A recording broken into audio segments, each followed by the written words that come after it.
As a child, Ellie has always been curious about astronomy and radio signals. She can spend the whole afternoon at the radio contacting different parts of the world just for fun, keeping track of all her calls on a map.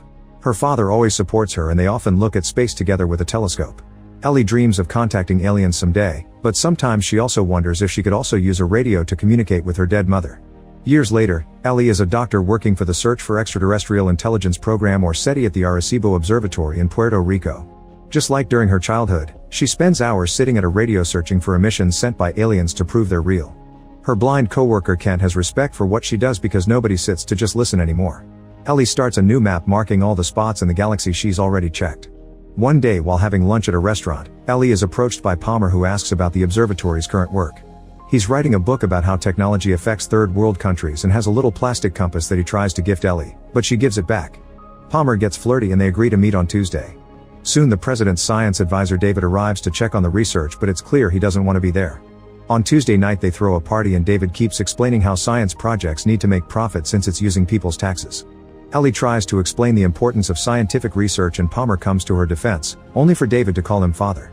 As Ellie's mood drops, she asks Palmer if he's a priest and he denies it, explaining he got a master in divinity and now he does secular humanitarian work with the support of third world churches. Ellie is skeptical but she still leaves with him and they watch the stars for a while so she can share some of the things she knows. She also tells him the story of how her dad inspired him to become an astronomer. The duo shares a kiss and ends up spending the night together. After they're done, they have a philosophical talk about God and science. Palmer truly believes in God but Ellie thinks there must be an explanation for everything. Then Palmer asks Ellie about her childhood, learning her mother died during childbirth and her father when she was 9. Ellie gets uncomfortable and announces she must go to work, but she tells Palmer to leave his phone number. On her way out, Ellie remembers the day her father died. That night she heard a noise and went downstairs to discover the dad collapsed. She had to run back and get the medicine from the upstairs bathroom, but it was too late. Later during the funeral, a priest explained to her that it had been God's will but Ellie disagreed. She thought she just should have kept medicine in the downstairs bathroom too. Afterward she ignored the other people and rushed to her radio to see if she could contact her father. In the present, Kent informs Ellie that David has shut down their project. A furious Ellie rushes to yell at David, who believes she's wasting her time so he's saving her career. Then Ellie returns home and finds Palmer's number with a little compass. However, she calls Kent instead and announces she'll search for investors so their group can continue their research in New Mexico. When she moves out, she leaves Palmer's number behind. 13 months later, after many failed meetings in other companies, Ellie arrives at Hatton Industries to make her case, but the board calls her ideas science fiction. Ellie snaps and rants, pointing out all science discoveries were science fiction at some point in history. At that moment the board gets a call from CEO Hatton himself, who agrees to fund her research. 4 years later, Ellie's is still in New Mexico working with massive satellite dishes. One afternoon Kent comes with bad news, saying they're getting pressure from the scientific community to present results. Hatton is willing to fund the project for years, however the telescopes are government-owned and they want to lease them to more profitable people. It's been decided that the project will be shut down in 3 months. Ellie wants to fight, however Kent thinks it's time to admit defeat. In the meantime, Palmer has published his book and has become a spiritual counselor at the White House. He appears on TV and explains he isn't anti-technology, but he believes people have lost the way because they're obsessed with computers instead of finding meaning in life. Days pass and Ellie never stops listening. One evening, she's shocked to hear a pulsing noise. Getting very excited, she immediately calls her team to give them the coordinates while she rushes back to the observatory. The team gets excited too and starts connecting as many machines as possible as they turn the satellites to get a better signal. They work together to do all the tracking and recording, happily confirming it comes from outer space. It appears to come from the star Vega, 26 light-years away. This means it's been traveling for over 20 years. Suddenly the transmission stops and Ellie is about to lose hope, but luckily it soon restarts. Ellie realizes the pulses represent prime numbers, which means it's not random and someone specifically sent it. After the team argues on how to proceed, they agree to call everyone. The next morning the area fills with reporters and national security advisors. The team explains other stations have confirmed their discovery, but National Security Council leader Kitts is still not happy that the team told the world instead of keeping the information classified. At least this time David defends her, explaining that without the help of other stations they would have lost the signal. With Kent's assistance, they discover a second signal coming with the first one and they connect it to a TV. The team starts messing around with the settings and finally manages to decode the signals into a video message. It's a recording of Hitler's opening speech at the Olympics. This is the first television transmission that went into space and the aliens have sent it back as a hello. The White House panics and the president makes an announcement of the alien contact while trying not to mention Hitler, assuring reporters that the message is benign. Ellie gets ready to talk in public, however David is called as the leader of the investigation instead. Meanwhile, Kent continues to analyze the signal and realizes it has structure. They put together all the extra frames that don't belong to the Olympics video and discover it translates into massive amounts of data. Soon Ellie makes a presentation about this data and David announces the government will take over the decryption, causing Ellie to protest because this has always been her private work. White House official Rachel allows Ellie to keep control of the investigation, but all progress must always be privately discussed with the government first before making any public announcements. Soon media all over the world is talking about this discovery. Neo-Nazi protesters take over the streets while religious attendance is on the rise. Health organizations are also worried that mass self-deletion may become a big problem because some cults have already started to die. As everyone on TV starts arguing science versus religion, thousands of people camp outside the facility in New Mexico. Some are just praying, others are just watching, but many are also protesting. Ellie is shocked to see a shady organization is offering UFO abduction insurance. At least most people are having fun, but she worries about a religious fanatic named Joseph who keeps inspiring hate. 3 weeks after the discovery, Ellie goes home to find an email from an unknown sender. The text says, "Take me to your leader," and Ellie replies, "Who are you?" The answer quickly comes saying, "I've got a secret," and showing part of the alien message. As Ellie gets angry over a potential hacker, she gets a phone call and fax for a special appointment. Moments later, a helicopter drops Ellie at the airport and she enters a private plane to meet Haddon, the man who funded her research and sent those emails. He lives in that plane and considers Ellie one of his most valuable investments, which is why he researched her. Haddon plays a video that summarizes Ellie's life and achievements before revealing he used to be an engineer too, which is why he hates how the government and religion get in the way of science. Then Haddon announces he's deciphered the data and plays it on the screen, showing it must be arranged in 3 dimensions to understand it. The next day Ellie presents this discovery to the government, explaining the data contains blueprints for some kind of machine. Since they can't tell what the machine is for, an argument ensues to decide if building it or not, since it could be dangerous. The subject of God keeps coming up and Ellie is shocked to see Palmer arrive, saying they should find a middle point. The argument is interrupted by the arrival of the president, who hears everyone out. That night a party is thrown to celebrate this progress and many protesters gather outside, including Joseph. They ask scientists to get a real job instead of wasting tax dollars. Ellie meets with Palmer and they have another philosophical discussion. She explains she needs proof of things and Palmer asks her to prove she loved her father, which leaves her speechless.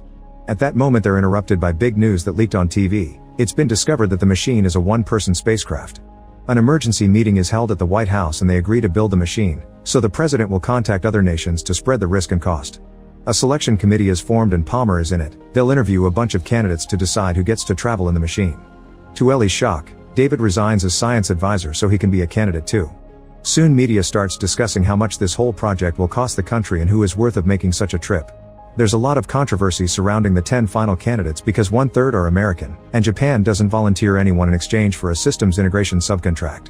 Ellie appears on TV saying the traveler should understand the language of the message and that she doesn't think the aliens would send them something that doesn't work, so it shouldn't be dangerous. This doesn't stop the top astronaut on the list from withdrawing his candidacy when his scared children ask him to. Later Ellie meets with Palmer and explains that due to time dilation, the person will only spend 4 years in the ship but 50 years will have passed on Earth. She thinks the sacrifice is worth it if it means finding such important answers, and they end up kissing again. On the day of the candidate interviews, Ellie does incredibly well and the committee is ready to finish. However, Palmer cuts in to ask her about her atheism, which makes her look bad in front of everyone. In the end, David is the chosen one. In the evening, Palmer visits Ellie to explain he couldn't choose someone who thinks most of the world is delusional, so a crying Ellie gives him back the compass and kicks him out. The machine is built at the Kennedy Space Center in Cape Canaveral, and crowds begin gathering there too. Lots of testing is being done using a robot to detect any side effects for the passenger.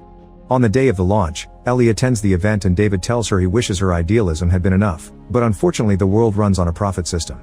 Then Ellie joins the team in the control room and watches in excitement how the spacecraft is activated, its rings rotating around it as some sort of accelerator. While the final tests are run, Ellie looks at the monitor and notices Jospa pretending to be a worker near the ship. She immediately warns David and everyone runs to tackle Joseph down, but it's too late. He activates a bomb and a huge explosion brings down the tower. As the crowd panics and runs, the falling parts destroy the ship and kill a bunch of workers, including David. Some debris flies off but nobody gets hurt outside the ship area. Sometime later, the authorities hold a proper funeral for the fallen ones while the news show the goodbye video left by Joseph, in which he said he did everything for the goodness of mankind. When Ellie returns home, she discovers some machines waiting for her in her room. She presses a key and a video call starts, revealing Haddon in the Mir space station. He's living there because he's dying of cancer and wants to have his last days in space. He zooms in on a camera in Hokkaido Island, surprising Ellie with a second ship built by Japan.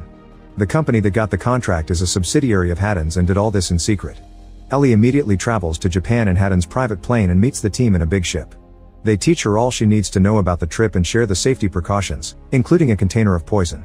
They've given this to astronauts for years in case they need to self-delete because they could get stuck floating in space after a ship failure. In the evening, Palmer visits Ellie and gives her the compass, confessing he actually didn't vote for her because he didn't want to lose her. Soon the media is announcing there's a second machine, but no reporters are allowed on the site. On launch day, Ellie gets nervous when she sees all the rings rotating, but she advances anyway. The technicians make all the connections to her suit and put a camera on her head so the whole trip gets recorded. Palmer uses his contacts to bring Kent in so he can give Ellie a good luck message before takeoff.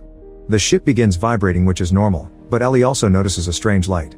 She tries recording it for the team, but the footage is all static. She theorizes it must be some electromagnetic field and is shocked to see the ship becoming transparent. The countdown begins and the team is worried, especially when the ship starts glowing and all the numbers on the computers are off limits. They consider aborting the mission, however Kent hears Ellie's voice through the static swearing she's good to go. The sea starts going crazy in the area and shakes the ship right before the spacecraft finally takes off. Ellie is amazed by the lights that surround her, which quickly turn into the most amazing and beautiful celestial views.